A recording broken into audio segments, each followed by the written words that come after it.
Hello বন্ধুরা, কেমন আছো? আশা করি সবাই খুব ভালো আছো। আমিও খুব ভালো আছি। তো দেখো, অনেক দিন হয়ে গেল, বেশ কিছুদিন হয়ে গেল আমি তোমাদের সাথে কোনো ব্লগ শেয়ার করছি না। আসলে একটা সমস্যার মধ্যে আছি, সেই জন্য কোনো রকম ব্লগ তোমাদের সাথে শেয়ার করতে পারছি না। তো এটা দেখো, এটা হচ্ছে গত 6 জুনের এটা আমার ব্লগ। আমি গিয়েছিলাম হচ্ছে আমার শ্বশুরবাড়িতে। ওখানে আমাদের মন্দিরের পুজো ছিল, যেদিনকে ফলহারিণী কালী পুজো ছিল, তো ওই দিনকেই পুজোটা ছিল, ওই পুজোই ছিল আর কি। তো দেখো, অনেক দিন পরে গিয়েছিলাম আবার। তো ওই পুজোটাই তোমাদের সাথে একটু শেয়ার করেছিলাম, একটু ভিডিও করেছিলাম যে তোমাদের সাথে শেয়ার করব। গ্রামের দিকে জিনিস বেশ ভালোই লাগে, বলো, এরকম হয়। তো দেখো, বিভিন্ন কারণে নানা রকম কারণে আমি তোমাদের সাথে ব্লগ শেয়ার করতে পারছি না, তার জন্য এক্সট্রিমলি সরি। বাট চেষ্টা করব আগামীকাল থেকে আগামীকাল থেকে আর কি নতুন নতুন ভিডিও তোমাদের সাথে শেয়ার করার।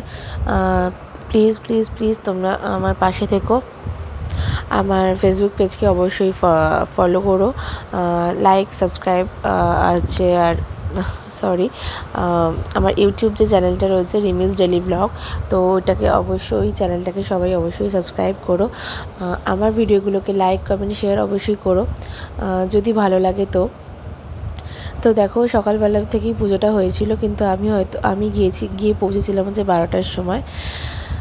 তো কেমন লাগলো ভিডিওটা অবশ্যই জানিও। আর এটা হচ্ছে, দেখো, আমার মেয়ে হচ্ছে, এটা হচ্ছে আজকের ভিডিও।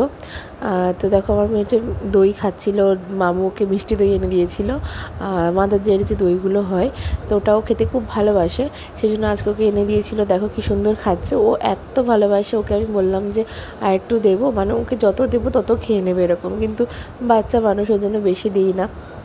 দেখো, তো এইটুকু ভিডিওটা এই পর্যন্তই। অবশ্যই নেক্সট কোনো ভিডিও দেখা হবে। Bye bye.